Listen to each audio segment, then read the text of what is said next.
2022ની વાત છે। સ્થળ છે કેરળ અને તિરુવનંતપુરમ એક જિલ્લાનું નેયરટીકાપટ્ટી એમનું ગામ છે અને એ ગામની અંદર 2022માં એક યુવતીએ તેમના બોયફ્રેન્ડને મોતને ઘાટ ઉતારી દીધો। મોતને ઘાટ ઉતારવાનું કારણ માત્ર એટલું હતું કે એ છોકરીને એક બીજો છોકરો પસંદ આવી ગયો હતો। એટલા માટે થઈ અને બંને એ ભેગા થઈ અને આ યુવકને કેફી પીણું પીવડાવી મોતને ઘાટ ઉતારી દીધો હતો અને એમને જિંદગીમાંથી અલવિદા કહી દીધું હતું। સારવાર થઈ, સારવાર દરમિયાન ડૉક્ટરે એવું કહ્યું કે હવે આપણી વચ્ચે નથી રહ્યો। એ આખી તપાસ ચાલી, એસઆઈટીની રચનાઓ થઈ, પોલીસે સતત તપાસ હાથ ધરી હતી, અલગ અલગ લોકોના નિવેદનો લેવાના ચાલુ કર્યા હતા। ત્યારબાદ એ છોકરીની પણ ધરપકડ કરી લેવામાં આવી હતી, રિમાન્ડ મંજૂર થયા, એ તમામ થયું, કોર્ટ સુધી કેસ પહોંચ્યો અને અંતે આજના દિવસે એ કેસનું ફેસલો આવ્યો છે, એના ઉપર ચર્ચા કરવી છે। નમસ્કાર, આપ જોઈ રહ્યા છો ન્યૂઝ રૂમ ગુજરાત અને આપની સાથે હું છું ભાવિક। કેરળના તિરુવનંતપુરમ જિલ્લાના નેયરટીકટ્ટી કોર્ટ કે જ્યાં 24 વર્ષીય યુવતીને તેમના પ્રેમીની હત્યાનો દોષી ઠેરવી હતી, આ સાથે જ આજે તેને સજા પણ સંભળાવવામાં આવી હતી। કોર્ટે ગ્રીષ્માને ફાંસીની સજા સંભળાવી છે।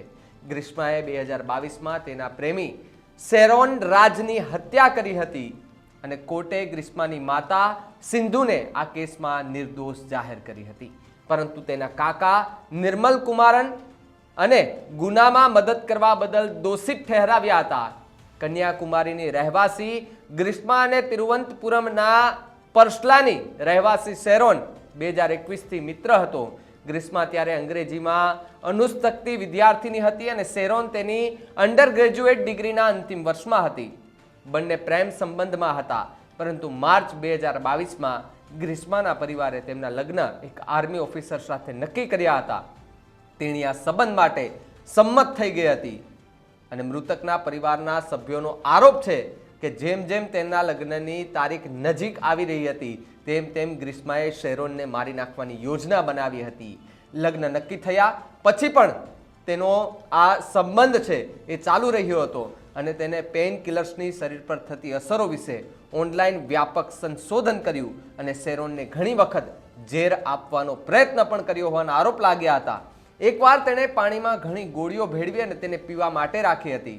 તેણીએ યુવકને જ્યુસમાં પણ ગોળીઓ આપી હતી। જ્યારે આની કોઈ અસર ન થઈ ત્યારે તેણીએ જ્યુસ પીવા માટે ચેલેન્જ આપી। શેરોને આ બધાથી બચી ગયો, તેથી તેણે અલગ અલગ સામગ્રીનો ઉપયોગ કરવાનું નક્કી કર્યું। એ સમય હતો 14 ઓક્ટોબર 2022। એ 14 ઓક્ટોબર 2022ના રોજ તેમના લગ્નના લગભગ 1 મહિના પહેલા ગ્રીષ્માએ શેરોનને તેના ઘરે બોલાવી, તેને આયુર્વેદિક દવા પીવડાવી। તેણે તેમાં કોઈ જંતુનાશક દવા ભેળવી। આયુર્વેદિક કાવો સામાન્ય રીતે આમ તો કડવો હોય છે, તેથી શેરોનને કંઈ અસામાન્ય લાગ્યું નહીં। જોકે ગ્રીષ્મા ઘર છોડીને ગયા બાદ તેને અવ્યવસ્થા અનુભવાતા તેણે રાત્રે વારંવાર ઉલટીઓ કરવાનું ચાલુ કરી દીધું। આ પછી તેમને તરત જ હોસ્પિટલમાં દાખલ કરવામાં આવ્યો। 25 ઓક્ટોબરના રોજ 23 વર્ષીય શેરોનનું તિરુવનંતપુરમની મેડિકલ કોલેજ હોસ્પિટલમાં સારવાર દરમિયાન બહુવિધિન અંગ નિષ્ફળતાને કારણે મૃત્યુ થયું હતું અને મૃત્યુ પહેલાં તેને શંકા ગઈ હતી કે ગ્રીષ્માએ તેને ઝેર આપ્યું છે અને તેણે એક મિત્રને જણાવ્યું હતું કે તેણીએ તે દગો આપ્યો છે। તેના મૃત્યુ બાદ પરિવારે પોલીસમાં ફરિયાદ નોંધાવી।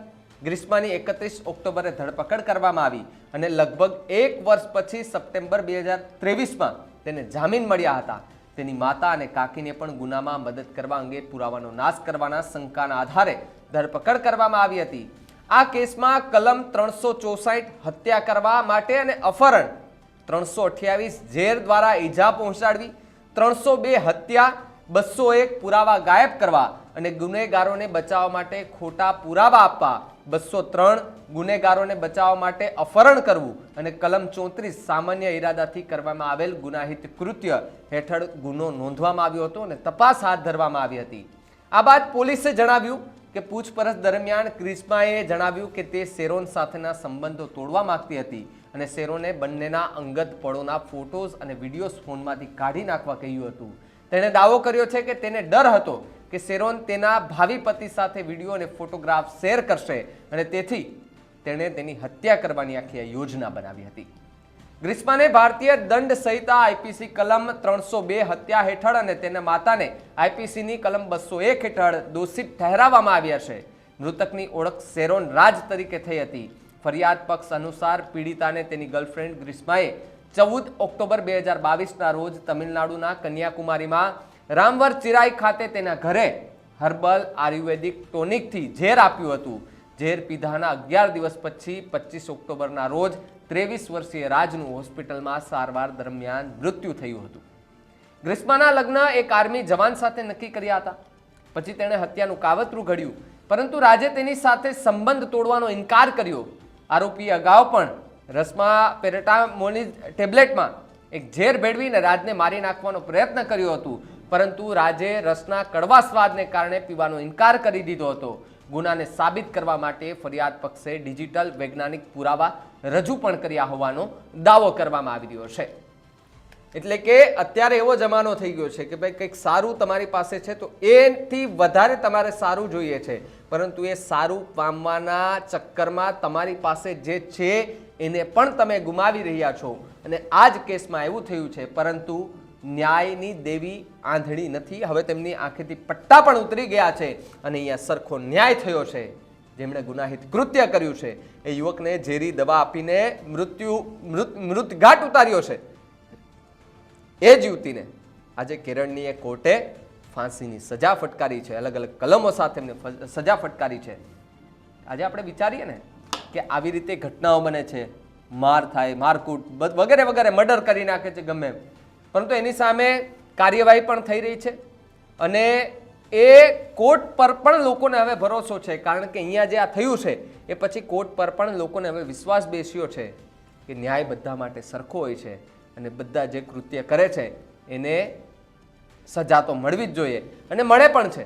કેરળની આ હાઈકોર્ટે તમે જોયું ને કે જે રીતે એક છોકરીએ તેમના જ બોયફ્રેન્ડ સાથે દગો કરી, કાવતરું કરી અને એ યુવકને મોતને ઘાટ ઉતાર્યા બાદ 2022, 23, 24 અને 25ના જાન્યુઆરીમાં આજની તારીખે એ દીકરીને પણ એ છોકરીને